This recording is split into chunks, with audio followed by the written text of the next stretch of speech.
Thank you all, and welcome. I know some fresh faces in the room, and I think this is a particular part of the program that everyone has really been looking forward to.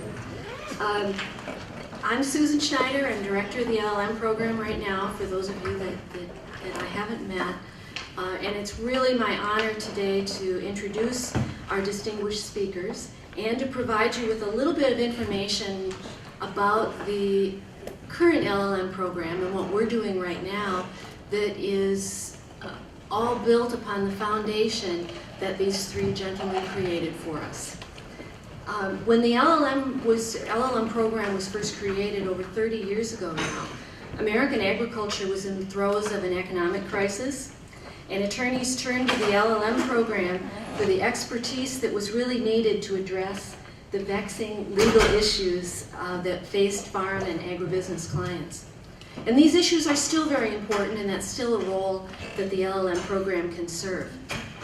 Today, however, many of the significant issues that are facing farmers and agribusinesses raise issues of sustainability, our food system, food policy, how do we produce our food, what are the social and environmental costs, how do we feed an increasing world population in the face of climate change?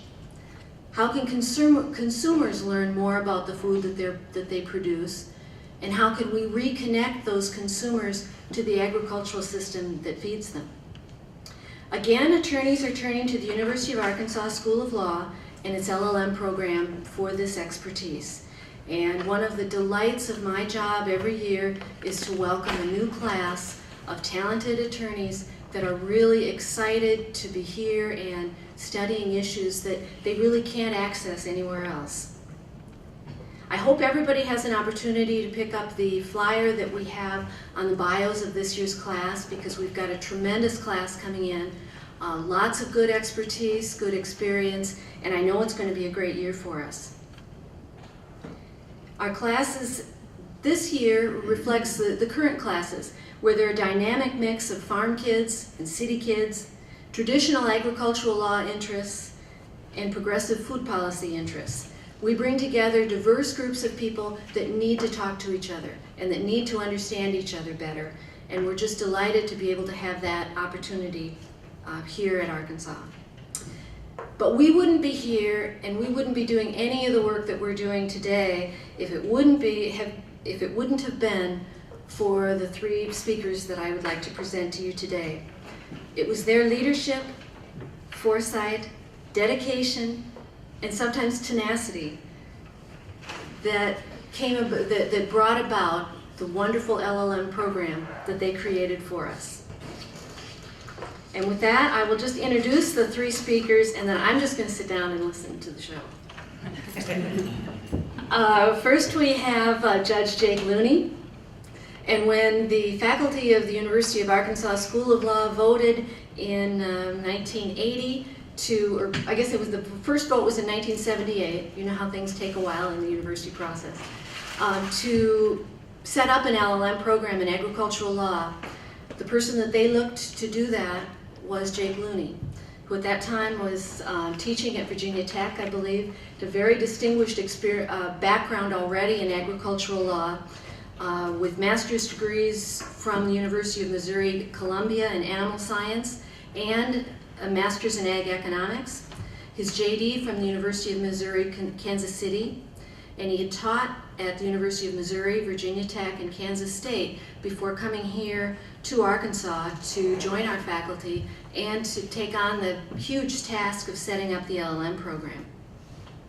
Some current news that I just have to share with you, bringing us up right to the future. Judge Mooney now has been serving here as a circuit judge for a number of years. He recently had his dissertation approved in the Judicial Studies program at the University of Nevada, Reno. This is a program that's offered in conjunction with the National Judicial College, and he's soon going to be awarded his PhD, the only judge in Arkansas to have completed this program. So we're very, very proud.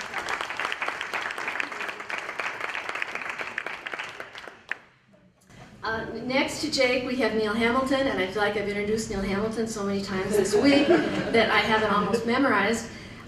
Neil is the Dwight D. Opperman Chair of Law at the Drake University School of Law in Des Moines.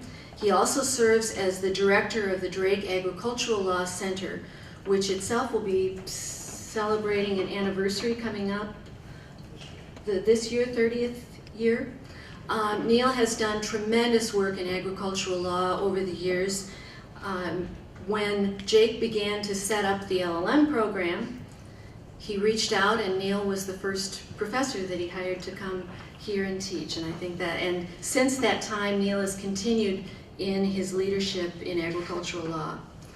He's lectured throughout the United States and in at least 20 other countries. He's been teaching agricultural law now for over 30 years, written more than 24 law review articles, and a number of books on food and agricultural law issues.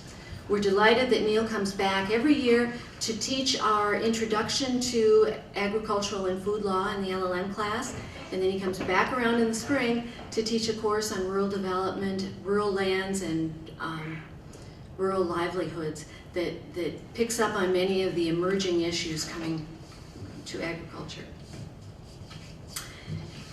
And then now next I would like to introduce Professor Don Peterson, who was the director of the LL.M program when I was in the program, and the greatest joy of all of the LL.M students that I knew in that time period was to just see if we could come close to meeting Don Peterson's expectations of us. We sometimes didn't do as well as others, but he was always very patient with us and very understanding, and always, the most important thing I think is that he always really believed in us, and we all struggled to meet that level of possibility. He has his BA from St. Olaf in Minnesota, a former Minnesotan I would add, a JD from Northwestern. He had practical experience representing farmers in small towns in Minnesota, and I think that experience always filtered into his excellent teaching. He taught at William Mitchell and at Capital University, and when Jake was recruited to, he couldn't stay very long as director of the LL.M program because we needed him as dean of the law school. So he was moved from that position up to dean of the law school, and then we needed a director for the LL.M program, and it was Professor Peterson from Capital that we recruited. And I should mention one of the great tributes to Professor Peterson is this phenomenal case book in agricultural law, which he wrote with Professor Meyer and Professor Thorson and Professor John Davidson. And we're delighted to have also in our midst a person who was extremely important to the development of the LL.M program as well, Mary Berry, now Mary Jensen, who typed every word of this. So with that, I would like to just turn the program over to this very distinguished panel and to have a chance to formally thank them for all of their efforts, because none of us would be here without them.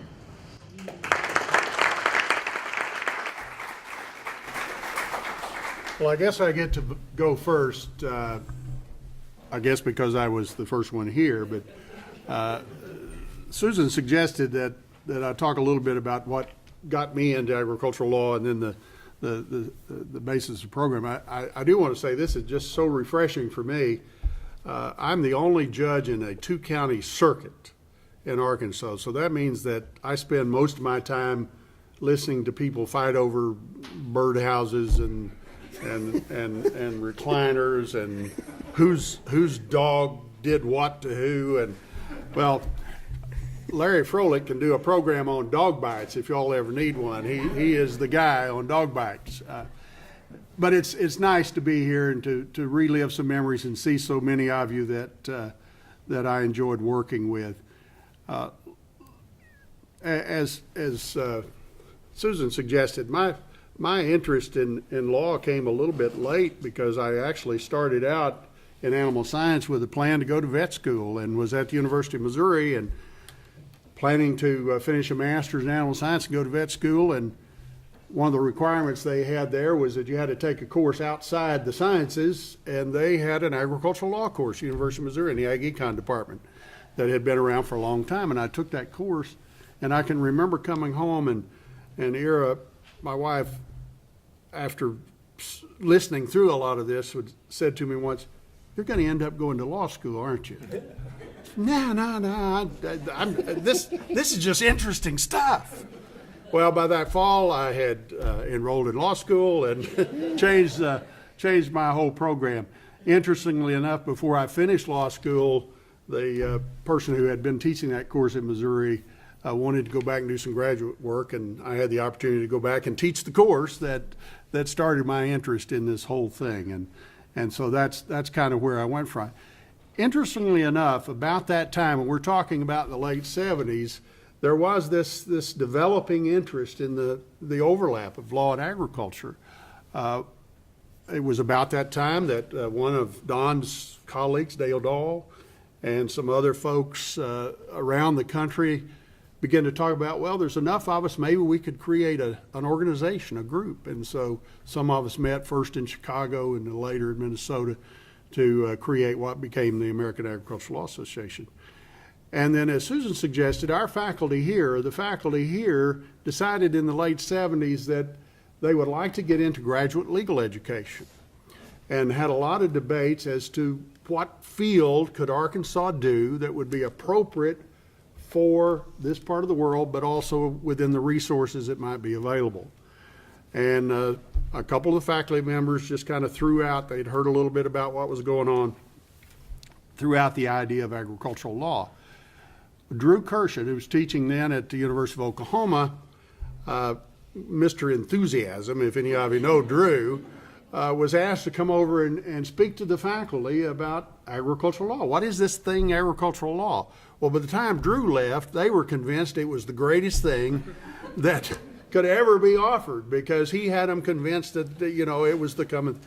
Well, so they decided to establish the program, and as Susan said, I had been teaching at the undergraduate level and came in with the job of creating the program. And I spent that first year traveling around the country, talking to people at other law schools, recruiting, also talking to a lot of people that were in the field just as to what should be in an LL.M. program in agricultural law. And as a result, kind of did course development and put together the first package of courses. We kind of made one little commitment at that time, and Terry and Linda were unfortunately the ones that were the guinea pigs of this, and that was, we said, we want a program that when the students come here, they will say two things when they leave. One is, I never worked that hard my whole life, and two, it was worth it. And we structured the program with that in mind, and at that time, we had a thesis requirement for every student, and that's why I was laughingly saying Terry was number one, because actually Terry was the first student to finish all the requirements and got his thesis done. Linda was not far behind, and the other people in that class. But we started out with that in mind, and so my first year was recruiting a class, recruiting a faculty member. And I'm no, yeah. Neil has, of course, claimed a lot of the credit. If you look, a lot of times in the footnote, he'll say he was a founding member of the faculty for the LL.M. program at the University of Arkansas. That's how it's worded. Yeah, I read know. It closely. I told Neil, one of the things I taught him as a young faculty member, I said, Neil, one of the things you want to do in all your articles is be sure you cite yourself at least once. So if you notice, read any of his articles, he always cites himself at least one time. Now, I thought that was within the first footnote. Well, usually the first footnote. The site may actually have nothing to do with that article, but it gets his name out there, and so he learned that lesson well. We then, Neil and I then had the responsibility for teaching the first class and trying out those courses, and we had to over time tweak them, and we had another idea too, and I think that's illustrated a little bit by the discussions from the speakers here today. Somebody said, well, what do you mean when you say agricultural law? And so we sort of came up, and I think we actually stole it from Don's book, if you want to know the truth. But the idea was that if it's an area of law that's unique to agriculture, then that's easy. That's agricultural law. But there are a lot of areas of law that are not unique to agriculture, but they have unique effects on agriculture because of what agriculture is all about. And so we kind of took those two things as the founding direction as what we would try to do. And I remember, Neil, one time we were in, I think it was Fort Worth with the ag law meetings, and we're kind of doing some kind of program on agricultural law, and I made some comment about the direction, and somebody said, well, what are you going to do about your program if agriculture changes? And I said, well, we just changed the name of the program, which apparently you've done, Susan. Nobody asked me if you could change the name of the program, but apparently you did it. But that's the great part about it. It's been flexible enough to try some things, and some things have worked, and some things have been discarded, and new things come in, and that has been great. Neil's going to talk about how he ended up on the faculty, and I'm going to let him tell that story, but I'll add to it a little bit. But when the faculty took leave of their senses and asked me to be dean, much over Jim Miller's objection, I might add, but, I started looking around for somebody else that we could bring in, and of course Don's work just popped right to the top, and I was telling him, reminding him, deans are supposed to do this. I don't know if they do it anymore or not, Dean Leeds, but you're supposed to, if you're going to try to recruit a faculty member from another law school, you really ought to talk to their dean before you do that. It's kind of like coaches, you don't. And so I called up Don's dean at Capitol, and I said, I told him, I said, we haven't talked to Don yet, but I'd really like to be able to talk to Don about coming to join our program. I thought he was going to have a heart attack right on the spot, because he said, oh, no, please, he's my best faculty member. Don't take him away. Well, we did, and we were happy to have him. Now, about that time, as Neil will tell you the rest of his story, is about the time Neil had the opportunity to go back to Iowa. I will tell you this much about my finding of Neil. I found Neil in a cubbyhole in the Iowa Attorney General's office, back in a corner with just kind of little cardboard walls up there. I don't know. Partitions, I guess. And I think he was so happy to get out of that little cubbyhole that it wouldn't matter what I offered him, he would have come. In any event, that's how it started. It was a great time. I think the success to be, and I'm absolutely sincere, and I say this for all the former students here, the success of the program, it wasn't us, it was the students that we brought here. And the fact that we were able to identify and find quality folks who wanted to take this seriously and to pitch in and study hard and to do what now a whole generation or two, I guess we're about ready to start recruiting kids as some of the graduates, aren't we, Susan? Yeah. But that's been it, and it was just a great time, and I have been so pleased to see the program prosper and continue. With that, I'll shut up. I may have a few comments later, but Neil's got a couple of things that he may want to say. Well, first, I certainly want to thank Susan and the dean and all of you, and it took a long time to do it, but it's great to have a reunion opportunity like this. And I want to echo Jake that it was the students then, and it's certainly the students now that are really the driving force and the value of the program. And that's one of the things you'll learn after you teach for a while. It doesn't matter how many dozen law review articles or books you wrote, that to the extent you leave a mark, it's the students that you have the opportunity to be involved with. Agricultural law in many ways led me to law school. I was a farm boy and worked for Congressman Harkin, went to Iowa State, got a degree in forestry, and studied that one tree in Iowa over and over. They gave us, as Jake reminds me, they gave us each a tree. But I took an agricultural law class from Neil Harrell, who's a name that's well known and well respected, and I went to the University of Iowa Law School, and the University of Iowa, in fact, had an agricultural law program all during the 1960s into the early 70s. That was in part why Neil went there. The sign for it's in my office at Drake, because I took it after I left when I found it in the closet. But when I was in law school, as I tell the students, you never heard anything about a farmer unless one got hit by a truck. And I tried to make an agricultural law tried to do independent studies and wrote an article while I was there. It was first in the Advocate magazine, yes, and then we published it in the Journal, called The Importance of Agricultural Law in the Law School Curriculum. And it was basically a blueprint for why a public university in particular should have an agricultural law program. And then went to work for the Iowa Attorney General's office in the farm division, where this cubbyhole that Jake found me.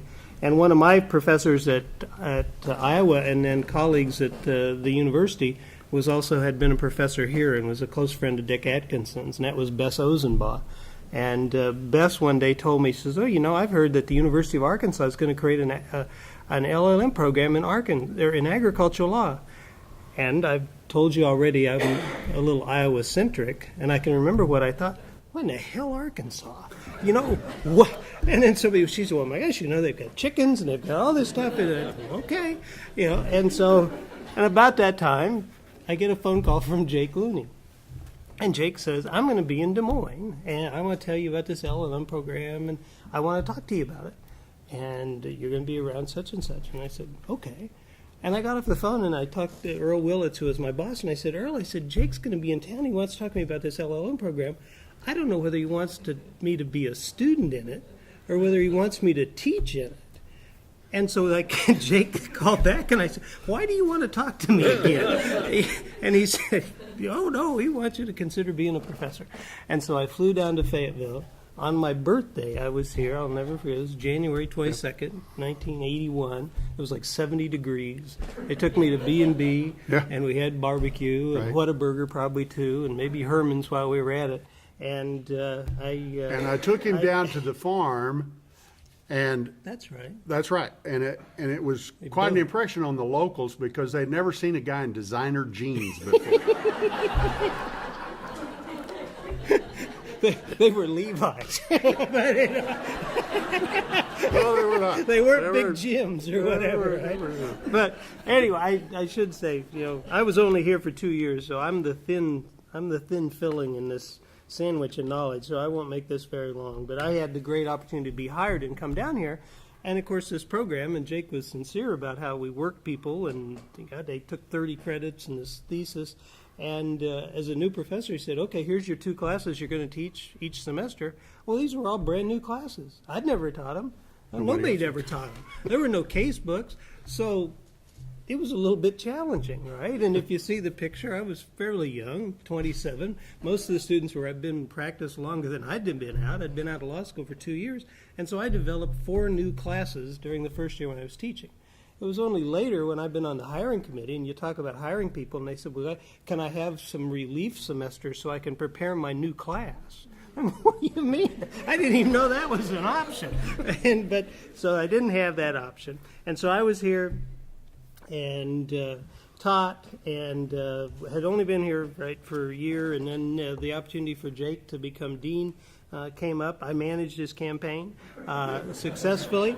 My work was done, and I moved back to Iowa. Jake became dean. I moved back to Iowa. But you know, the truth is, we both cleared out of the agricultural law program because we didn't want to be around to be compared to Don Peterson because he was such a hard worker and a cranker that we said, whoa. And so Jake went to the dean's office. I went north where most stuff from Arkansas didn't get that far because the mail didn't go. And but I've always been, let me say, and end in seriousness, I'm so proud and thankful and lucky to have started my career here and to remain a friend of the law school. Drake and Arkansas have had a wonderful linked and strong relationship and a partnership over the last 30 some years. And agricultural law has been very good to all of us, and it'll be very good to many of you. And with that, I want to hear the real history of when the program got off and running after we got out and running. So, Don, let me turn it over to you. Well, a couple of preliminary remarks first. Corrections, maybe. Well, no, actually, some of this early history is very interesting to me because I wasn't here. But first of all, I want to say that my wife Audrey had planned to be here today, but she landed in the hospital on Wednesday with irregular heartbeat and so forth, and went through some procedures, transesophageal, echocardiogram and then cardioversion, where they stop your heart and shock it, trying to get it. And I brought her home this noon, so we're living up in Pea Ridge now, so I made a trip to Washington Regional and got her home, got back in the car, got down here. And, if I don't look too sharp today, it's because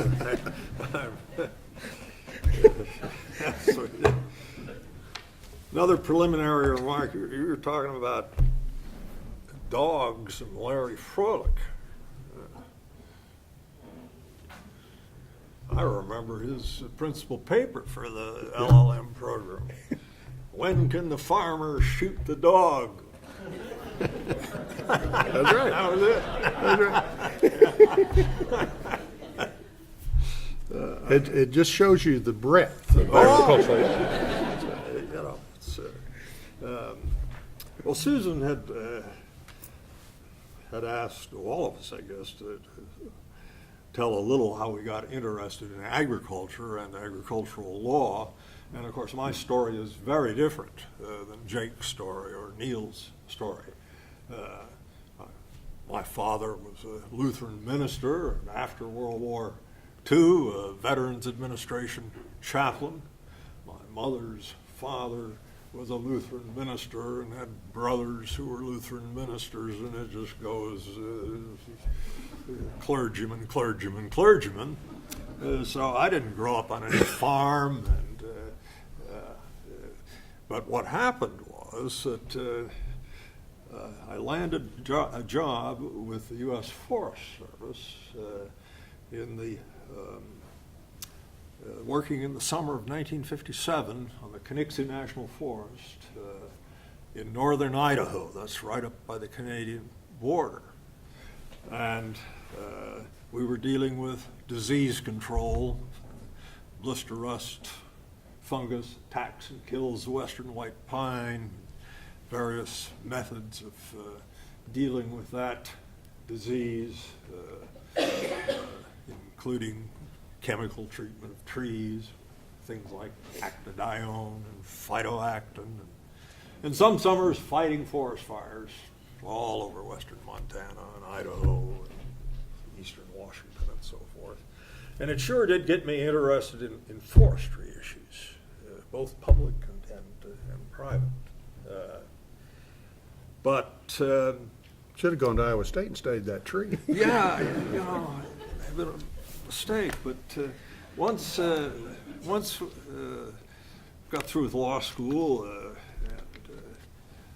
wanted to get into practice, Audrey and I were looking around, principally in South Dakota and Minnesota, and didn't really want to be in the Twin Cities and so forth, although there were some good opportunities there.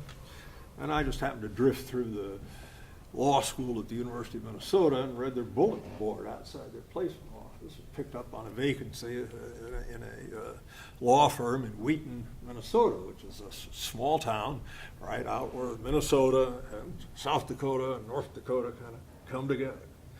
And it's wonderful, wonderful agricultural country. And the firm for years had been known as Murphy, Johansson, and Winter, established in the 1890s by Frank Murphy. When I joined the firm in the early 60s, it was Johansson, Winter, Lundquist, and Sherwood. And I soon learned that Frank Murphy, who of course had passed on years ago, 1940, had been chairman of the board of the American Council of Agriculture in 1920. He was the principal speechwriter for Al Smith in the 1928 presidential campaign, and my senior partner in the law firm and my mentor, Al Winter, had worked with Frank Murphy for a good many years, 1927 up until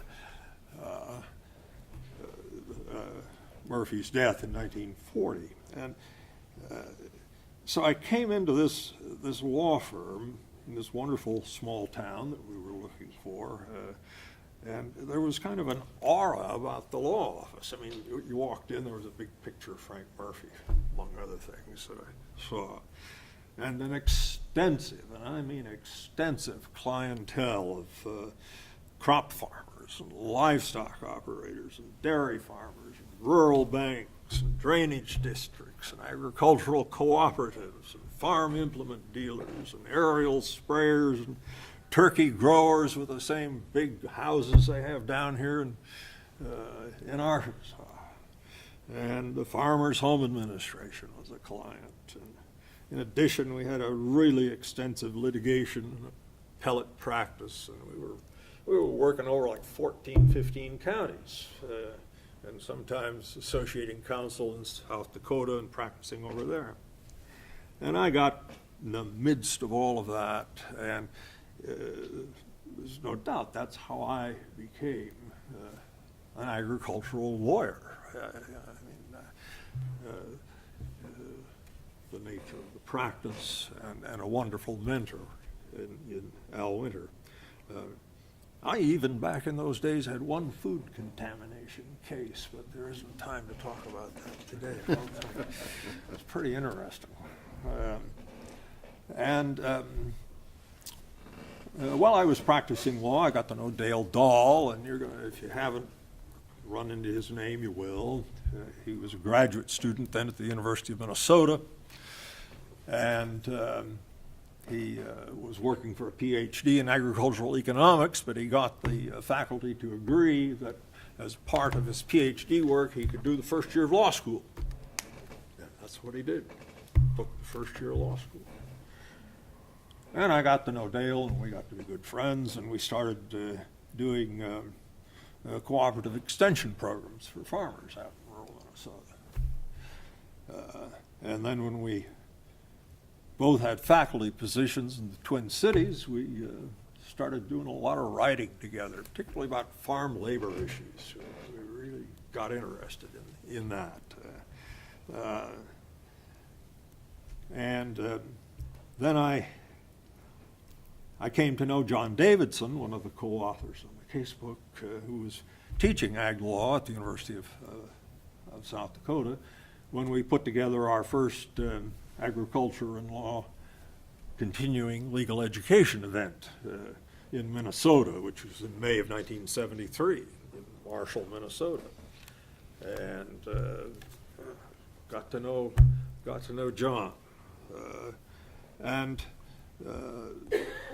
When I started teaching in the Twin Cities, one of the things that I kind of insisted upon and was that I'd be able to create some kind of course or seminar on agricultural law issues, and it was readily accepted, although, and I don't know if you gentlemen ran into this, but there were those who wanted to be very careful. Agricultural law, there can't be such a thing. I mean, what do we have next? Shoe law or Law of the banana is what they always say. And so I had to very carefully create my course on legal problems of agriculture in rural areas. That's what we called it. And then I put together a seminar, Agriculture and Law seminar, which is basically farm labor stuff. And, I've been in meetings, not here in Arkansas, happily, but where law faculty members would hear about agricultural law and so forth. What are you going to have, a course on manure law? And that kind of stuff. And no disrespect, Neil. I vividly remember one faculty member said, "Well, I guess you'll have to publish everything in the Buffalo Law Review and the Drake Law Review." And the Suffolk Law Review, don't forget that. Yeah, so there was a certain question of acceptance of the discipline. And I've always thought that in part, that's one of the reasons, Jake, when the program was created here, that the degree requirements were established as they were. 30 hours for the LL.M. degree, mandatory thesis, I think 6 credits. I mean, it was in part to give academic respectability to the field in that way. But to the disappointment of even some in this room, I know, when I got here, after 4 years of having students in the program, there were 4 LL.M. graduates. That was it. And admittedly, I was kind of nasty, I suppose, at times, because I would call some of you may even be in this room who, had done your year of residency and were still fooling around with your thesis and trying to hold down a full-time job and, survive in this world. I'd get a draft of a thesis from, Joel Blow or somebody, so I'd call up those who were still on the phone, those who were still working on their thesis. I just got a draft, a thesis from so-and-so. When am I going to see the next draft of yours?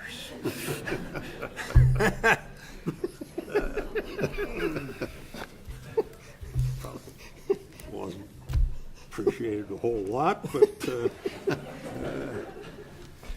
but after 4 years, I began to hear whispers and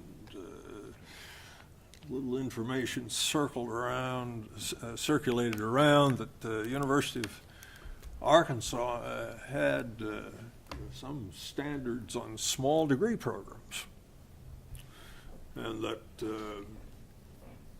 graduate programs that weren't producing at least 5 graduates a year might be subject to some review, not by the law school, but by the higher ups as to whether it economically made sense to continue to run such a program. And so I took it upon myself to look into the possibility of getting the degree requirements changed. And I checked with just about every LL.M. program in the country to see what the degree requirements were. I think I might have found one that had 30 as the requirement. I don't know that I found any that had a mandatory thesis. Might have been one or so. And what I was finding was that 24 credits was kind of the standard. Some with a thesis option, some with no thesis requirement at all. And so I took it upon myself to, and Jake will remember this, and some of you will remember this, because I know some of you who were in the first classes and had to do the 30 hours were not exactly impressed with my idea that we should cut back to 24 hours, but I persisted. And sold the law faculty on the idea that maybe we should change the degree requirements to 24 hours with a thesis option. I can't remember whether 3 or 4 hours would be for the thesis if one wanted to go that way, but there'd still be a substantial writing requirement, either in a seminar or in research seminar 2, where you'd be expected to put together at least a modest law review type article.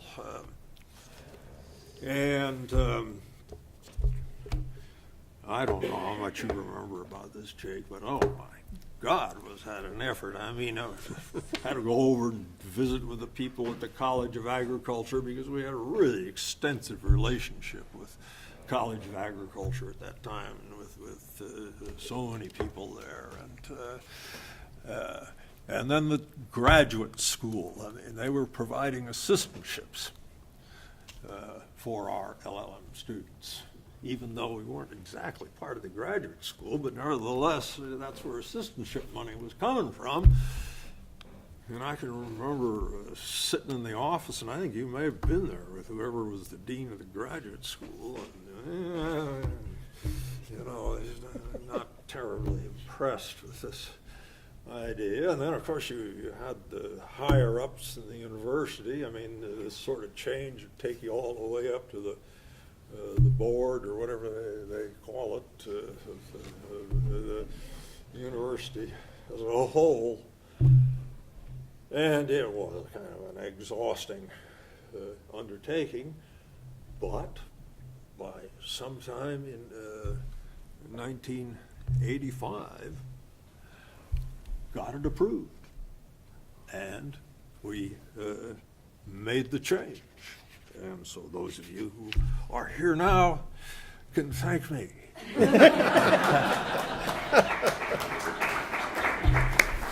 Except Linda and Terry, they don't. Yeah. I graduated in '85 and turned in my 146-page thesis. I didn't know I could have skipped that part. But I did some calculating. I have all these notes because Susan has finally gotten me to come down every year and talk to the students here, and I have some stuff, and I've got stuff at home. But as I mentioned, in the first 4 years of the program, we had 4 LL.M. graduates. And somewhere in here,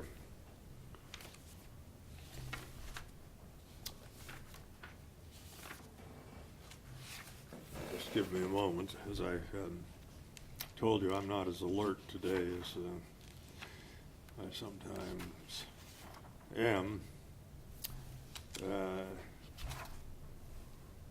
I don't know where this has disappeared to, but let's see here. Yes,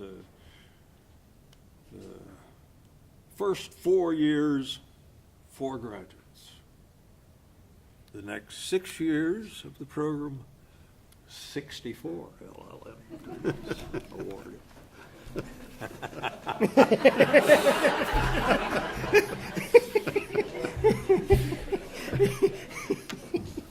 So We were on our way. And, I understand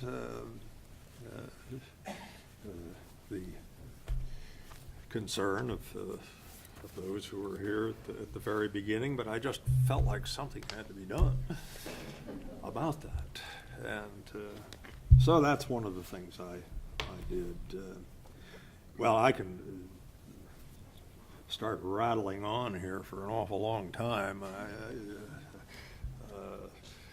We let Don create some of his own courses too. We did give him the flexibility, and I think this was about your time. I don't know. Don was teaching that class in international development. Was that what it was? And Don posted a note for the students that said the new federal registers have arrived. They consist of 25,000 pages, of which we will only read a part. And so my point is, he may have changed the program requirements, but he didn't change the expectations of what the students were supposed to do. But now that you bring up the international side of things, it's kind of interesting because when I came here, there were all these books laying around, chicken wars and merchants of grain and so forth, and I found out that this man right here had been teaching an international trade course in the first couple of years of the program, and I thought this is powerfully important, and so I think, got your outline or whatever, assignment sheets and so forth, and I didn't take it over right away. Bill Lancaster was on the faculty and he taught international transactions and so forth, so we convinced Bill Lancaster to take that over, which he did for a while. Then he passed away. For some reason, the faculty, I have no idea why, decided not to hire another international law teacher, international trade teacher, and I thought, well, this is not good. And as director of the program, and Susan knows this, when you have an area of the law and nobody else wants to teach it, and it's got to be taught, the director of the program teaches it. Making a difference what it is. Or her husband, if she could, you know. Oh, yeah, well, she, yeah, you know. So I put together an international ag trade course, a 3-credit course, and I looked around to see if there were any teaching materials that might be useful, and I was astounded to discover a book from Matthew Bender called International Trade, and I'm trying to remember, I've noted somewhere in here the guy at New York University who put out that casebook, and I got a copy of it, and I got to looking at it, and his cases, the principal cases, one after another, were involving agricultural transactions, shipments of hops, rye, Sudanese groundnuts, white sugar. It was Andreas Lowenfels is the author of the casebook, and he didn't get into any container shipment transactions. It was all bulk cargo, and so here was this book that I could actually use, and which was, I had a lot of other stuff that I gave the students, but so I got that going, and then I got the international trade policy seminar going, and I taught those things, and almost always had to teach ag finance and credit because nobody else wanted to teach ag finance and credit. That was the way it went.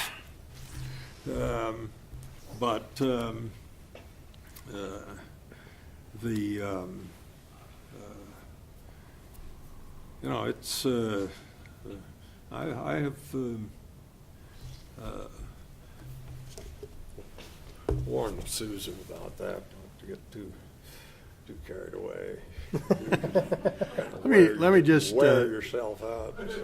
let me add something that probably no one else other than Neil would know this part of the story. When the program was created, there was actually planned to have the director and 2 full-time faculty members. That was the original plan for the program.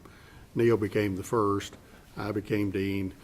And about that time, though, we made this political calculation. I don't know if this was after Don came or about then, but the political calculation was that additional position that would come to ag law would actually be split up in a sense so that we could get other faculty members involved in teaching some of the courses. And that, again, was purely a political calculation because our thought was if we could get a number of the regular faculty teaching some class in the program, they would feel more invested in the program. And so as a result, Rob Leffler taught food law at one time. Linda Malone taught environmental law. Mary Beth taught ag co-ops. Charlie Carnes taught labor. Ag labor. And tax. Lonnie Beard came on board. We did the tax. Yeah. So that was a deliberate thing. That was really another slot that was supposed to be allocated to ag law, but we thought it would be better.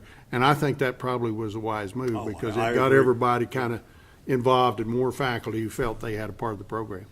And I've got to tell you about Charlie Carnes. You may not remember this. A remarkable thing. Here's a man who had taught on this law faculty for a good many years. And I came rolling into town, and I had all this stuff that I was supposed to teach. And also I was supposed to write articles, and also I was supposed to administer the program. 50% of my time on teaching, 50% administration, 50% research. So it's that kind of a deal. But I talked to Charlie about ag labor, and he thought it sounded pretty interesting. So the very first year I was here, and I think maybe you were in that class, Charlie Carnes agreed that he would come as a student into my class in agricultural labor, which he did faithfully, prepared the assignments, participated, call on him, and so forth. I just, what a remarkable thing. And then he took it over. And I was, it was an area I loved and had done a lot of work on, at least, part of the load off my back. And I've always been grateful to Charlie, who's still around. I kind of almost hoped he'd been here today, but he was one who was in on those decisions that you were talking about, Jake. Shall we have an LL.M program? What shall it be? And so forth. I mean, there are still those who can talk about that. But I think that the idea of having wide faculty involvement strengthened the program, more support. And in some sense, we were doing the same thing with the College of Agriculture, because one way or another, I mean, it just wasn't Eric Wales and Ag Econ, but other members of the faculty of the College of Agriculture came over as special lectures and so forth in various settings, because we wanted to have this general acceptance in the university. And I think it worked pretty well. Let's see.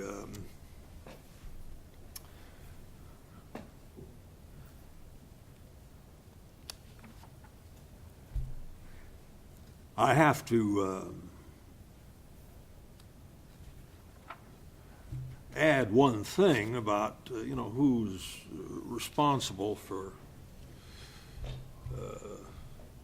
success of this program, and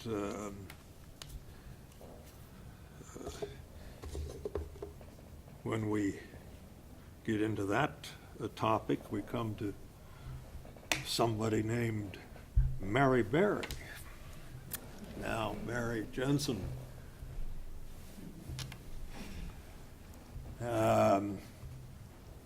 She was the first program secretary, and she was my personal secretary for several years.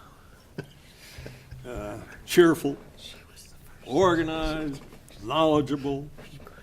She held the place together. Students first arrived, they met Mary, and they felt welcome. They had problems, they'd go talk to her. And her workload was great, but it seemed to me like she could run a calculator, the computer, and talk on the phone all at the same time, but maybe that's a little exaggeration. And flirt with Jack, too. Yes, and I'm coming to that. And of course, she had to put up with I was an old-time lawyer. In the law firm I was in, we didn't have computers. The idea that a lawyer would sit there fiddling on a computer, I mean, I still to this day can't deal with that. in our firm, we had secretaries who either could come into the office and take shorthand dictation, or we had dictaphones. And I got very good at this, rattling off letters, and articles, and So much briefs so and- that, I've got to interrupt and tell this. I was dean. Don came to me and said, "Are there any other dictaphones left in the building? I've worn out all those I had." We scrounged around every closet we could find and found every old dictaphone we had and kept giving them to Don, and he'd wear the next one out. We'd find him another. Right, Jim? You helped me. We dug around everywhere trying to find dictaphones for Don. Yeah, well, I'd learned how to, that's what we did. And our secretaries in the law firm, they sat there with the earphones on. And you learned not only to dictate the text, but you dictated the punctuation and everything. And the footnotes. they'd give you the draft, and mark it up, give it back to them. And it was amazing how much work you could get done using that method. Mary had to put up with that because that's what I was doing. And then came Jack Jensen, the LL.M. student, and took Mary away.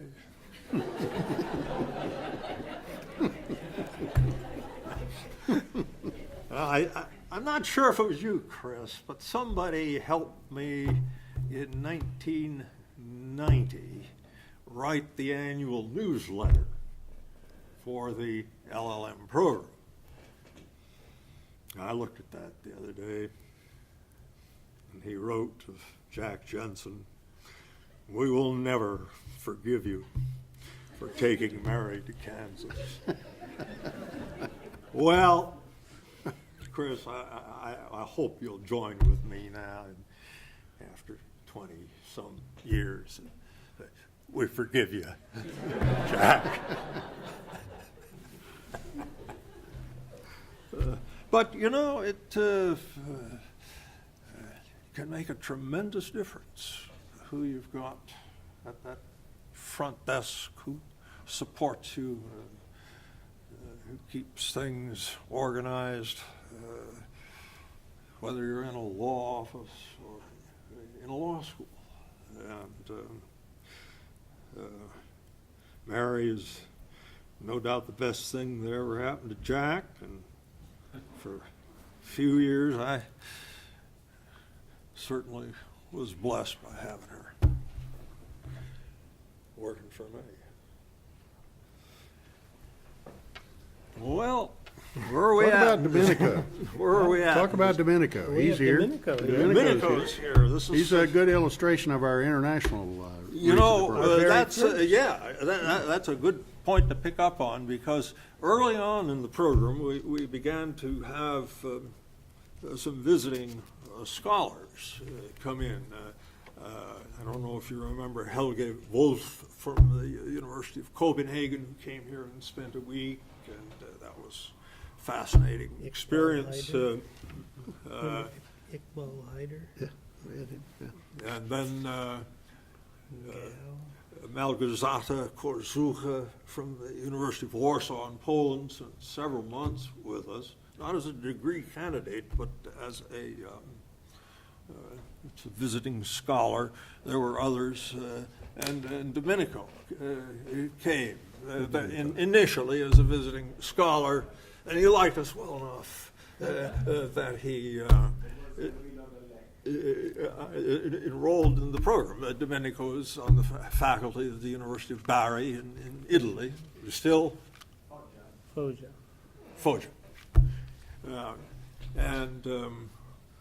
When I heard he was coming, I found this, my copy of Essays on the New Frontiers of American Agricultural Law, Domenico Vitti. All the papers that he wrote in his different seminars, his non-thesis option paper. All here. Marvelous piece of work, and wonderful to see you, Domenico. Our first international student to come here to pursue the LL.M. degree was Heather Aldred. She was from the faculty of Monash University in Australia. And